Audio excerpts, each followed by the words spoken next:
Good morning from Hawaii. This is your weather woman, meteorologist Amy Metz. We have quite a bit of severe weather in the forecast. The headlines are reading big right now for the southeast. There's a moderate chance for severe storms on the day one convective outlook, right where this mouse hand is. That would be the southeast United States, so we'll get into that a bit. And then a little bit around the globe here, we'll kind of take a peek right now.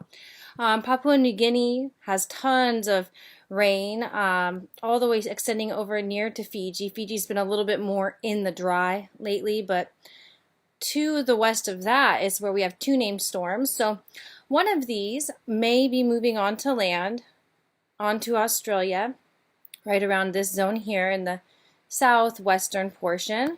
So that's something else that we'll be talking about today. There's a bit of severe weather in Argentina. So right there will be pretty similar to what's going on in the U.S. with some possible wind, possible hail. But I'm not really going to go ahead and say tornadoes are a big threat. So I do specifically like to focus on lightning and tornadoes with my forecasts based on what I'm studying right now in school with space weather. So the ionosphere here is, sending down tons and tons of charged particles that are helping us produce more lightning. There hasn't been any solar forcing, just so you know. There was a geomagnetic storm, I think, last week, so that does help increase the amount of lightning that we have, but it was not from a big solar flare or a coronal mass ejection. It was fast-moving solar wind from a coronal hole on the sun. So right now we can see green is very moist.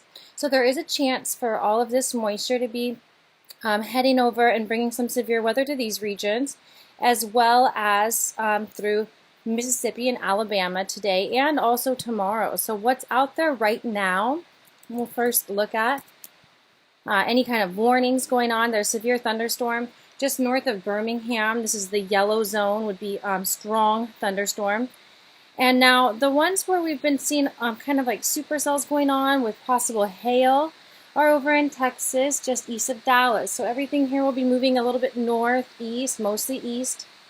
And then ahead of that, further from the low pressure, which is in the center of the U.S., we'll have these stronger cells moving north, a little bit more north than east. So I think that the biggest threat here will be these areas that have no cloud cover in front of them, no real rain in front of them. That means that it can be hotter and hotter there before they move overhead. And it'll get these brighter colors, the brighter yellows and reds. That will be something that I would be watching for more specifically for rotation and possible developments of hail and maybe even a little bit of a tornado, which is not a big thing here for my forecast today. Some of the reasons, this is upper level divergence, 300 millibars. So up near the jets, we have dark regions here where there's a strong divergence, allowing clouds to develop ahead of those more severe storms that we were seeing down here through Texas and by Dallas. Now there's not as much upper level divergence where the other severe storms were in Alabama. So that's good if these things aren't stacking up with multiple factors. That means there's a little bit less chance that it's going to be severe, although the wind threat is very high today. So some of these other products I can look at here are that, we have some strong jets moving in overhead. The darker and the colored regions here, the dark is even stronger winds. These wind barbs here are high in the sky, but producing some pretty heavy winds. So we could see something like tropical storm force, 45 mile per hour gusts up to probably 65 as this whole trough right here, this kind of a U shape starts moving eastward. You'll notice that some of these wind barbs are stronger near the center of that than what we're seeing off to the side, like 20 knots here at the 700 millibar level as opposed to the 30 knots here in this U-shaped trough. So as that continues to move east, even into tomorrow, there'll be some threats for wind in Mississippi, Alabama, and Georgia. And other than that, this is not a huge event. I'm seeing that there's some weather outbreaks in a lot of the headlines, severe weather outbreak, but in my opinion, the way I like to analyze that, I would say it's not quite that different, not going to be that big. So I have a big test today. I'm going to make this real quick, just let you know I'm working on this kind of stuff today. Space weather impacts on the climate. So I'll be taking my test for that in just a moment. But before I sign off here, I do want to focus a little bit on what's going on with those storms. By Australia as well, because I do love tracking tropical storms, and we'll be gearing up here for the US in the next couple of months, while this region here on the other side of the hemisphere closes out its cyclone season. So right now, what I'm going to do is go up higher in the sky to about the 500 millibar level, which is somewhere around the steering, 500, 600, about halfway through the atmosphere. And at this level, we can kind of get an idea of ahead of a hurricane, where might it move. It'll take the path of least resistance. You can already see there's quite a bit of pull. Some of what's associated with this tropical storm is already wanting to move southward and then east. So this will very likely be affecting Australia in this area. I'll go ahead and pull up or play out the model just to see where this is going so people can get a good idea. Because I would say that there would be a landfall right around here, and we'll see what this track does. So that'd be by Geraldton, by Perth. So Perth is quite populated for anybody who isn't familiar with this area. Now we're looking at Carnarvon,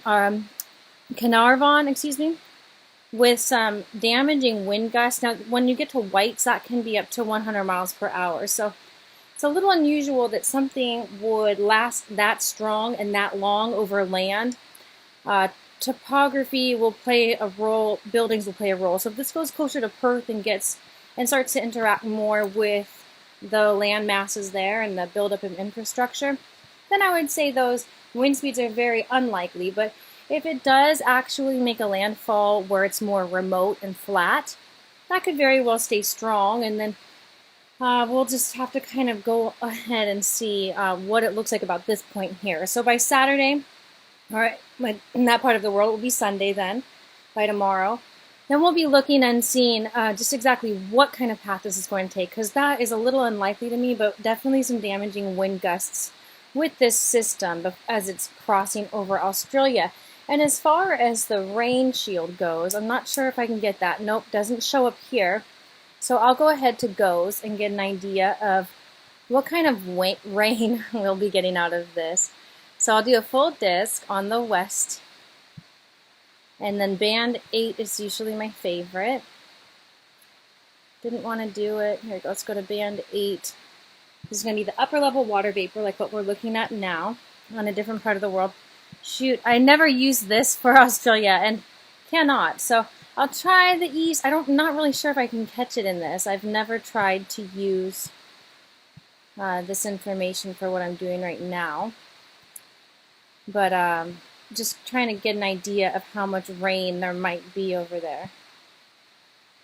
Because there hadn't been a lot, but that may have changed. So yeah, I really can't. Now we're looking way too far over on this side, so it's not working out here.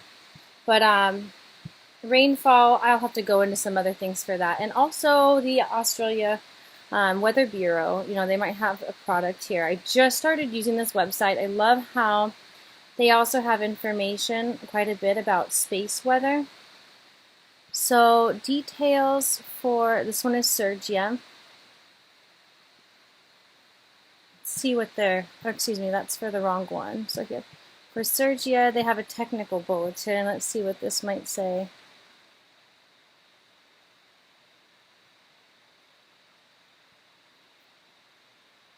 So intensification should continue to Saturday. Yes, there's not any shear there. It is about to join in with even more strong winds ahead of it.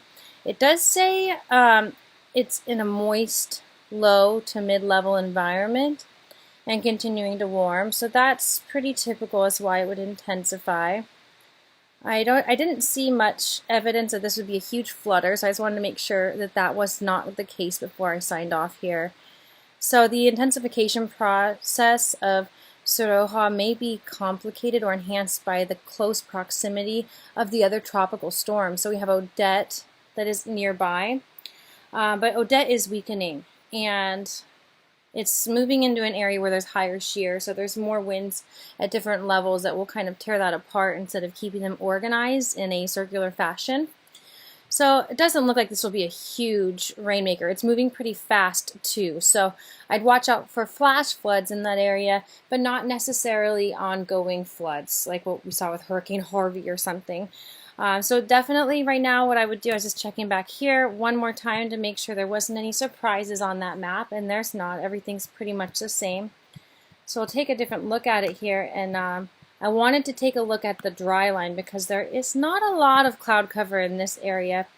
And so that's one way that, maybe like south and east of Dallas today in Texas, we could be seeing some problems with some winds and maybe little supercells that gear up along the dry line. So I would say if there's going to be tornadic cells, it would more likely be kind of on the southern ends of these storm systems, or else along these leading edges where there's not much green or light rain right ahead of the storm. So stay safe, everybody. Be prepared. And I don't think this is going to be a huge outbreak, but definitely some wind reports. So that will probably be the biggest threat here as far as widespread problems go for this region right here. And then perhaps again South Carolina. They've been catching the tail end of a lot of the systems that are moving through, and this one's a little less active than what we saw a few weeks ago. And even last week, there was more severe weather. There was some a couple days ago. Again, these are all pretty similar in fashion. High winds, maybe a little hail here and there. Not very likely for tornadoes. So just make sure you're prepared for whatever comes your way and enjoy the weather. Thanks for watching. This is your weather woman, meteorologist Amy Metz.